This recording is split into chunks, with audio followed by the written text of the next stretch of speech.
Olá, hoje eu vou tratar de um assunto bem diferente. Pelo menos para aqueles que não me conhecem tão proximamente. Você já deve ter ouvido falar, essa conversa está rondando por aí, principalmente agora na época dessas eleições, a respeito de que o Brasil está tomado pelas forças das trevas. Robson Pinheiro, inclusive, escreveu o livro Partido, onde ele relata como isso aconteceu. Eu não li o livro inteiro, comecei a ler, mas a história é aquela. E eu já sei dessa história há muito tempo. Agora só é que parece que ela veio à superfície. E se você observar certos símbolos, dá para você considerar que há semelhanças. E eu vou puxar toda essa sardinha depois para a astrologia. Pois, então vejamos, como é que será que agem essas forças? Quem são esses seres das trevas? Demônios? Vamos conversar um pouquinho então sobre os demônios. É mais fácil contar essa história um pouco de trás para frente para a gente identificar. Ali no Apocalipse, quando tem ali aquela guerra ali do juízo final, surgem três forças contrárias. Primeiro, se você se lembra, surge um dragão que dá poder a outro e que dá poder a um outro ser. Quem são estes três seres? O último ser é o anticristo, propriamente dito. Então ele tem que ser da mesma natureza do Cristo, só que invertido o contrário. E os outros dois? Os outros dois são descritos na Bíblia, mas também estão descritos em outras mitologias e aparecem no âmbito do mapa astrológico, se você souber fazer as devidas comparações. Essa comparação, inclusive, dá para fazer até com Tolkien, quando escreveu O Senhor dos Anéis. Em Silmarillion, ele cita, descreve a formação de duas dessas forças, que são as duas forças que estão em atuação na Terra já de muito tempo, desde o princípio. Desde o princípio, viu bem? Então essas forças estão aí antes do surgimento do homem. O homem surgiu com o propósito de elevar a energia, a vibração da Terra e trazer esses seres de volta para a luz, então fazer o trajeto inverso ao que foi feito por ocasião da criação. Quem são esses dois seres? A própria Bíblia, aquilo que nós chamamos de diabo, na verdade são dois seres distintos, são que surgem em momentos, em ocasiões diferentes.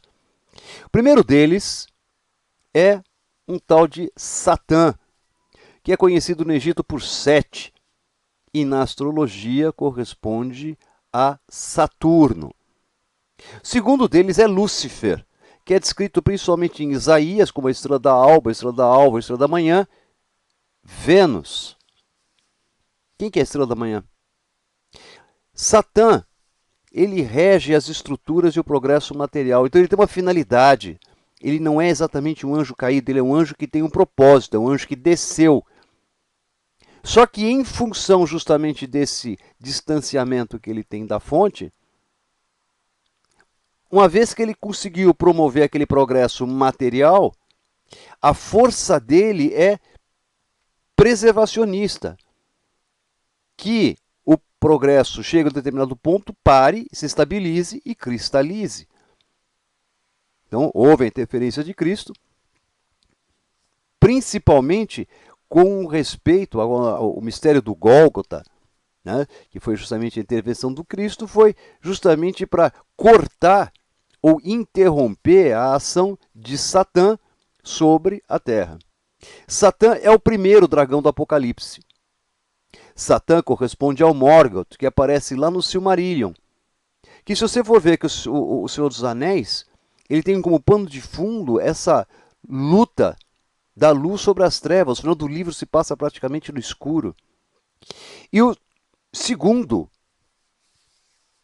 demônio, vamos chamar assim, segunda força das trevas, é Lúcifer, que é justamente o portador da luz. Ele era um anjo que tinha uma administração extremamente importante, porque ele administrava na verdade, a organização do céu, a organização do universo. Satã era o senhor do tempo. Então vamos lá. Veja a representação que eu estou colocando aqui do lado de Sete e Saturno Cronos. Veja como é que é semelhante. Ambos portam, de certa maneira, uma foice. E este Saturno em particular, ele ainda porta até uma ampulheta para reforçar essa ideia do tempo. Se você for ver o nosso limite, Saturno astrologicamente representa limites. Nosso limite, nós temos limite de vida, um limite de tempo. Onde os seres antigos, os patriarcas da Bíblia, viviam 300, 400, 500, 600 anos. No período romano, uma pessoa que chegasse aos 40 era considerada ancião. Cristo foi ali justamente para interromper esse processo. E hoje nós estamos numa expectativa de vida crescente outra vez. Então essa intervenção do Cristo, ela foi necessária e providencial. Então quando eu falo das forças das trevas, né, aquela separação justamente ali na criação, quando fala que separou as águas de cima das águas de baixo, essa separação que teve foi justamente uma separação que permitiu o surgimento do tempo.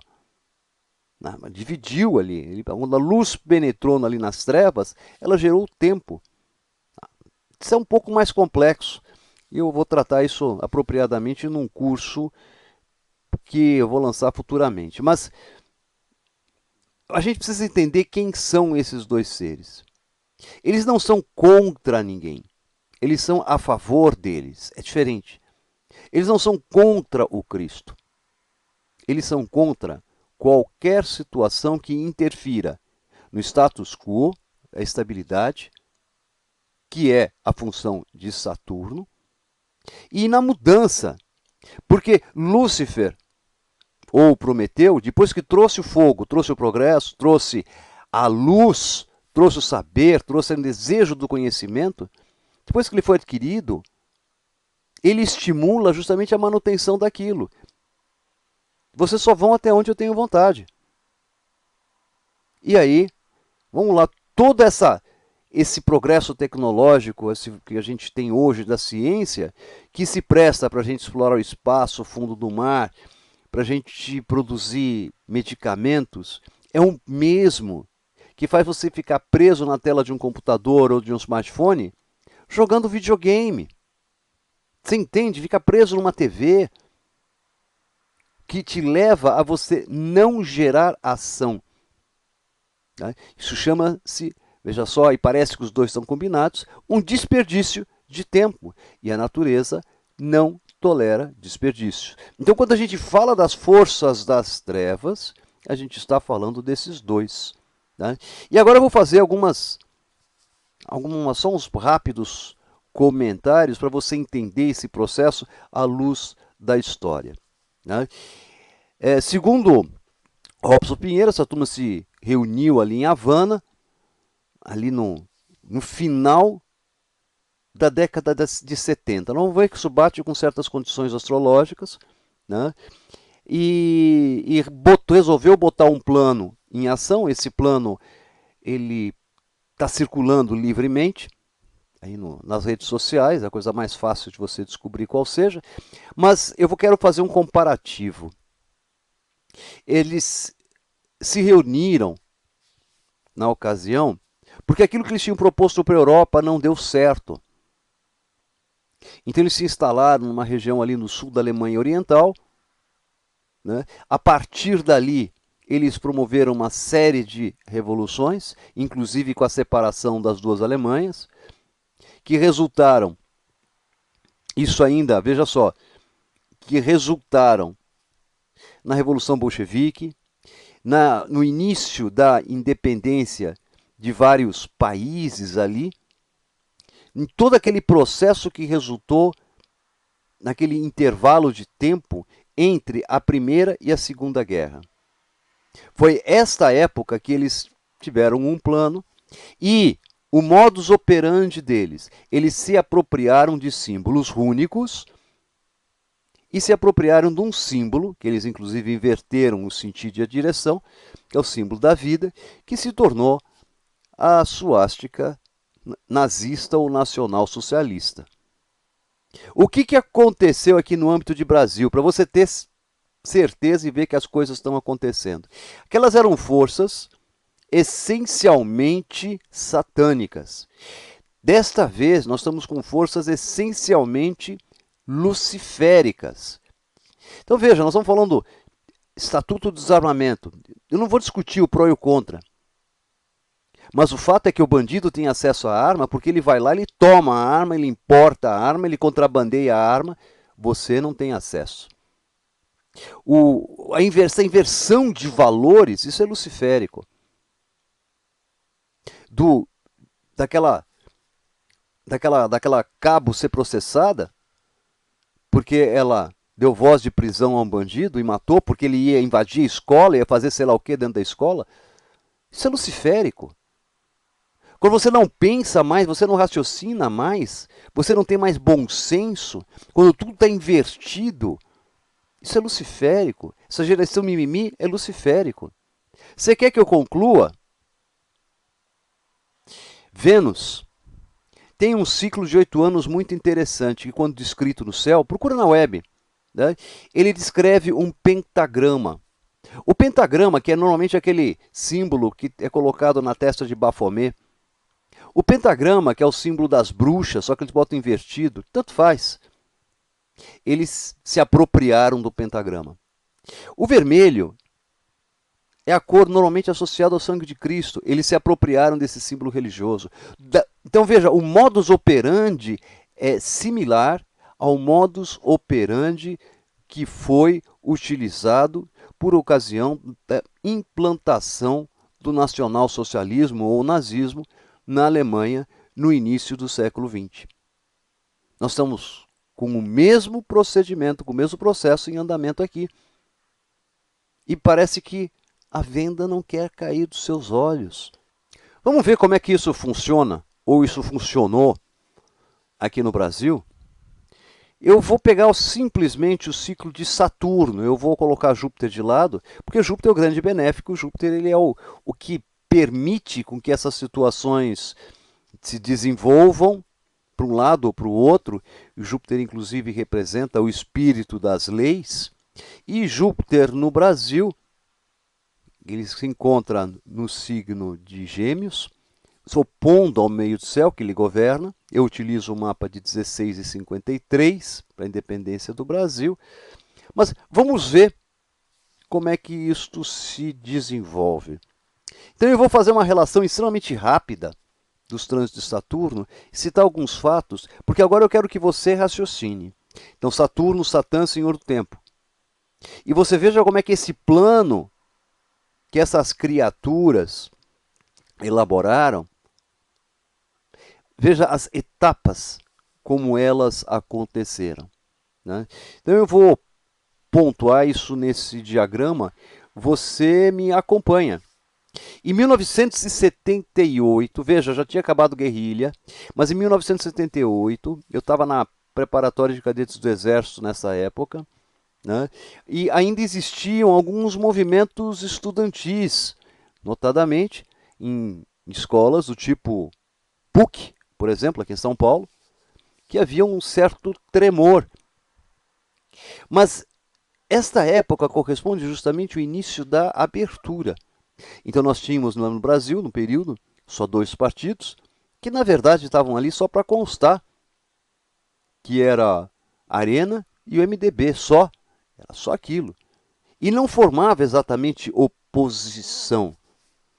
Tinha expoentes de ambos os lados, mas os partidos basicamente, a expressão que se usava na época, eles eram fisiológicos. E em 1975, justamente quando Saturno ele passou o ano transitando, ele retrogradou e passou o ano transitando ali no descendente, oposto ao ascendente, corresponde ao fim do AI-5 e ao início do governo de João Figueiredo, que foi justamente o presidente militar que começou a abertura para dar espaço para que os civis voltassem a assumir.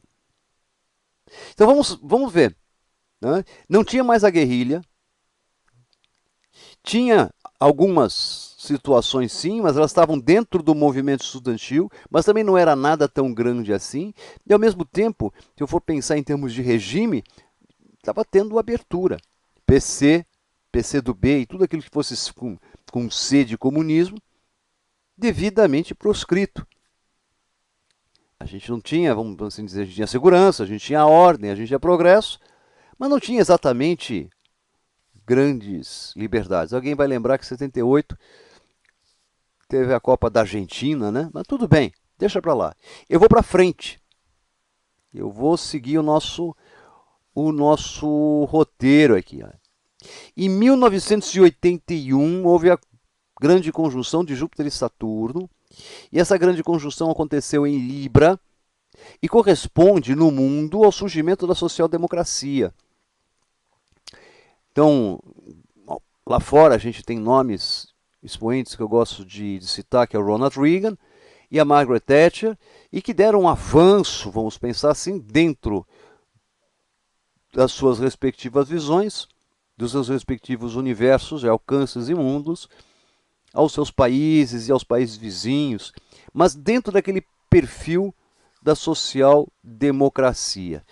Vamos lá, nacional-socialismo. Olha, você viu o nome? Você vê que a ideia toda tem o social ali por trás. Os dois, um é o nacional-socialismo e outro é social-democracia. Você está sentindo as coisas aí? Então, esses movimentos, eles estão no mundo. Mas aqui no Brasil, em particular, esse período de 1981, ele assinala ainda o surgimento do Partido dos Trabalhadores. Essa é exatamente a época que o Partido dos Trabalhadores nasceu. Esse período anterior foi um período de greves conturbadas nos metalúrgicos. Sempre estava tendo greve. Mas 81 é o nascimento do Partido dos Trabalhadores. Com aquela bandeira vermelha, com a estrela branca, ou simplesmente a estrela vermelha. Dois símbolos emprestados. Em 1985, nós tivemos uma situação bastante trágica aqui no Brasil, que nós tivemos a eleição, finalmente uma eleição, onde se sagrou vencedor Tancredo Neves, vice José Sarney, e pouco antes da posse aconteceu aquele problema todo, que até hoje tem uma teoria de conspiração por trás, não se sabe bem direito. Mas enfim, quem assumiu foi o Sarney, que a gente nunca sabe muito bem, ele é um vendido, a gente não sabe muito bem quais as falcatruas que ele estava por trás. Né? Tinha nomes de peso na época que sumiram, Dr. Aureliano Chaves, por exemplo, que era uma figura importante uns anos antes, simplesmente desapareceu. Mas vamos acompanhar Saturno ainda, vamos para frente. Em fevereiro de 94, ele cruzou o ascendente e é o período da ascensão de Fernando Collor. Fernando Collor explodiu nessa época, então com o plano Collor, então já vamos plano Sarney, plano Collor, olha os planos surgindo aí. E quem eram os dois que estavam disputando? O Collor disputou com o Lula. Agora, veja o que aconteceu. Se você lembra deste período, se você acompanhou os debates desta época, aquele último debate, o Lula foi muito superior ao Collor. Mas a Globo, ela distorceu, ela editou aquele debate, ela foi a primeira a colocar os sínteses do debate no ar, de forma que a Manchete, que existia na época, e a Band, que tinha os seus jornais em seguida, atrasaram os jornais para ver como é que a Globo ia noticiar. E a Band, que era imparcial, a Manchete, que era imparcial, acabou seguindo o roteiro da Globo. E a Globo colocou o Collor em Brasília, colocou o Collor lá no Planalto. Então vamos continuar seguindo a nossa história. A nossa história começa agora em 2001, em maio de 2001, Saturno estava cruzando o fundo do céu. O fundo do céu, a gente tem ali Júpiter, Lua, é Gêmeos, eles se opõem, e nós temos ações acontecendo ali nos bastidores. Em 2002, a gente tem dois casos interessantes. A gente tem no início do ano, a gente tem o Celso Daniel. O Celso Daniel foi assassinado no início do ano, a queima de um arquivo vivo. E a gente tem no final do ano a eleição do Lula. Então, veja, eu estou falando de a estrela, ela brilhou em 1971. Pouco depois, então vamos na nossa sequência, pouco depois, 2007, então fechando um ciclo aqui, que eu comecei em 1978, de aproximadamente 30 anos, eu fecho um ciclo, inicia-se o segundo mandato de Lula. Então, em setembro de 2007, o mandato começou no início do ano, Saturno transitou ali a sétima, e a gente tem, vamos assim dizer, meta cumprida. E até onde a gente acompanha pelos noticiários, era o auge justamente do aparelhamento do Estado. A gente tem o STJ, a gente tem todos os tribunais superiores devidamente aparelhados, um Congresso comprado, ou loteado, para ser mais exato, tá? As instituições públicas todas loteadas, a ponto de praticamente quebrarem a Petrobras. Quer dizer, nós tínhamos um roubo descarado. Precisou de 30 anos. Mas esse plano não estava completo. Esse plano continuou em 2015. Saturno está passando no meio do céu e a gente começa a ter aquelas variações. É o final do governo da Dilma, processo de impeachment, que acabou levando também o Cunha, ainda levou mais um monte de gente de lambuja, e o Temer, que assumiu na sequência em 2016. O impeachment ocorreu de fato em 2016. E agora o que a gente tem para frente?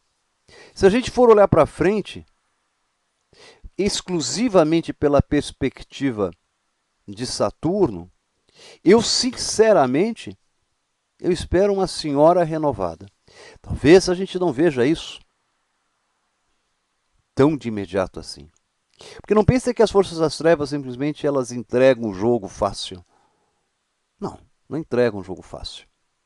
Forças das trevas, justamente por agirem a partir das sombras, fora da visibilidade, e terem muita gente que eles cooptaram ao longo de todos esses anos, nos diversos escalões de vários lugares. Eu falei das instituições públicas, mas as instituições privadas, elas também existem, elas também estão por aí. Veja, eu não citei em nenhum momento exclusivamente o Lula. O Lula é um coitado, vamos dizer assim, que foi utilizado dentro de um pacote maior. Existe gente muito maior e muito mais importante que ele e que está solta. Bandido maior chama-se José Dirceu. Ele está solto. Ele é um dos grandes mentores. E está solto, milagrosamente solto. Foi preso, solto, preso, solto. Ele é o grande cabeça de toda essa organização e talvez seja o braço direito de toda essa organização das trevas, que são seres espirituais, vamos dizer assim, são forças eletromagnéticas, se você quiser algum outro nome, e que estão agindo justamente para acabar com esses três valores, acabar com a tradição, que é a história de um país, a história de um povo, acabar com a família. Então a gente vê o que acontece aí. Então a gente vê estupros, violência familiar acontecendo principalmente no âmbito da família. e com a propriedade. Então esses três valores da TFP, lembra? Tradição, família e propriedade. Por isso que nada mais apropriado do que o lema do candidato Messias, que pode ser grosso, pode ser estúpido, mas ele é direto, ele fala as coisas na lata, ele não precisa de subterfúgio, ele não tem nada para esconder. Tá? Então o candidato Messias tem um lema que na verdade é um lema lá de dentro do exército, né? Que é o Brasil acima de tudo e Deus acima de todos. Que é essa expectativa que eu tenho para o Brasil. A partir de 2023, se a gente for pensar de repente em estar extinguindo essas forças das trevas, talvez esse combate em âmbito de Brasil, porque isso não aconteceu só no âmbito do Brasil, só contei a história do Brasil, mas aconteceu também no Chile, aconteceu no Uruguai, aconteceu na Argentina, né? Eles quase conseguiram alguma coisa na Bolívia também, né? Aconteceu na Venezuela, quebrou a Venezuela, tá? Mas enfim, 2020 talvez a gente consiga uma mudança de pensamento na nossa sociedade para conseguir começar a erradicar esses poderes das trevas. Se a gente for pensar efetivamente numa erradicação, talvez alguma coisa a partir de 2023, não antes disso. Né? Então, como alguns colegas já estão me dizendo que realmente pensar em progresso de Brasil seria mais para frente, é o que eu não enfatizei exatamente o progresso, enfatizei justamente as forças contrárias a este progresso, a esse desenvolvimento. Bom, não vai sair um curso daqui, não vou vender curso não. Mas o que eu quero vender, eu quero vender é que você tenha consciência daquilo que você faz, não apenas durante o período de eleição, enquanto voto, mas que você tenha consciência de que nós estamos, enquanto seres globais, nós estamos caminhando para a individualidade, que é também uma característica da força das trevas. A individualidade divide a humanidade e a gente precisa se encaminhar exatamente para o oposto. Então, eu venho conclamar você, tá, a se unir com os seus semelhantes, a unir com os seus pares, vibrar por aqueles que não são seus pares, né? E o que a gente precisa não é simplesmente de Bolsa Família, Bolsa Miséria, Bolsa aquilo. O que a gente precisa é fazer com que todos os cidadãos possam estar participando mais das atividades uns dos outros. A gente precisa de mais atividade colaborativa. Este é o futuro não apenas do nosso país, mas de todo o nosso planeta. A participação e a colaboração humanitária. Humanitária no sentido não de doação, no sentido de ser humano pelo humano. Tudo bem?